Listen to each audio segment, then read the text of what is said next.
ಎಲ್ಲರಿಗೂ ನಮಸ್ಕಾರ.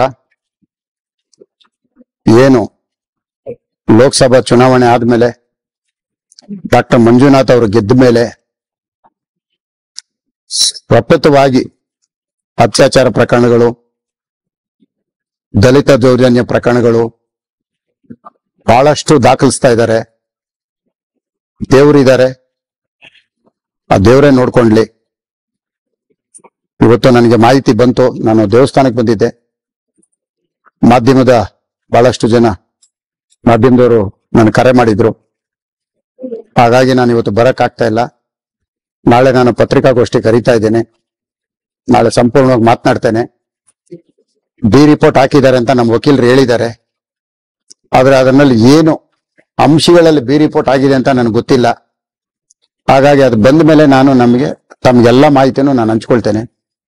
ಒಂದಂತೂ ಹೇಳ್ತೇನೆ, ಯಾರೇ ಆಗಲಿ ಕಂಡವ್ರ ಮನೆ ಹೆಣ್ಮಕ್ಳನ್ನ ಕರ್ಕೊಂಬಂದು ಈ ತರ ಸುಳ್ಳು ಕಂಪ್ಲೇಂಟ್ ಕೊಡೋದು ಬಿಡಿಸ್ಬೇಕು. ಇಲ್ಲೇನು ಯಾರು ಶಾಶ್ವತ ಅಲ್ಲ. ಇಷ್ಟು ವರ್ಷ ಮುನಿರತ್ನ ಒಳ್ಳೆಯವನಾಗಿದ್ದ.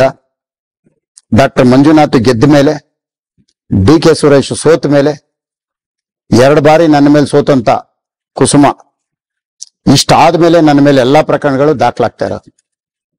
ನನ್ನ ಪೋಸ್ಟರ್ಗೆ ಕಾಮುಕ ಅಂತ ಬರೆಯೋದು, ಫ್ಲೆಕ್ಸ್ಗಳ ಮೇಲೆ ಅತ್ಯಾಚಾರಿ ಅಂತ ಬರೆಯೋದು, 1-2 ಮಾಡ್ತಾ ಇರೋದು. ರಸ್ತೆಗಳಲ್ಲಿ ಕಲ್ಲೆತ್ಕೊಂಡು ಹೊಡಿಯೋದು, ಮಟ್ಟೆಯಲ್ಲಿ ಹೊಡಿಯೋದು, ತುಂಬಾ ಹಿಂಸೆ. ಇದಕ್ಕೆಲ್ಲ ದೇವರಿದ್ದಾರೆ, ದೇವರೇ ನೋಡ್ಕೊಳ್ತಾರೆ. ಎಲ್ಲ ತಾಯಿಗೆ ಆ ಮುತ್ಯಾಲಮ್ಮನಿಗೆ ನಾನು ಒಪ್ಸಿದ್ದೇನೆ. ಕಂಡೋರ್ ಮನೆ ಹೆಣ್ಣು ಮಕ್ಕಳ ಜೀವನ ಹಾಳು ಮಾಡ್ಬೇಡ್ರಿ ನಿಮ್ಮ ಸ್ವಾರ್ಥಕ್ಕೆ, ರೇಪ್ ಕೇಸ್ಗೆ ಅಂತ ಮತ್ತೊಮ್ಮೆ ನಾನು ಕಿವಿ ಮಾತು ಹೇಳ್ತೇನೆ. ನಾಳೆ ಸಂಪೂರ್ಣವಾಗಿ ಎಲ್ಲರ ಜೊತೆ ಮಾತಾಡ್ತೇನೆ. ಒಂದು ಕಡೆ ಇವತ್ತು ಏನು ನ್ಯಾಯಾಲಯಕ್ಕೆ ಬಿ ರಿಪೋರ್ಟ್ ವರದಿ ಕೊಟ್ಟಿದ್ದಾರೆ, ಅದು ಎಲ್ಲೋ ಒಂದ್ ಕಡೆ ಸತ್ಯ ಇದೆ ಅನ್ನೋದು ಗೊತ್ತಾಗ್ತಾ ಇದೆ. ಎಲ್ಲ ಆ ದೇವ್ರ ಮೇಲೆ ಭಾರ ಹಾಕಿ ದೇವ್ರನ್ನ ನಂಬಿದ್ದೀನಿ, ದೇವ್ರು ನೋಡ್ಕೊಂಡು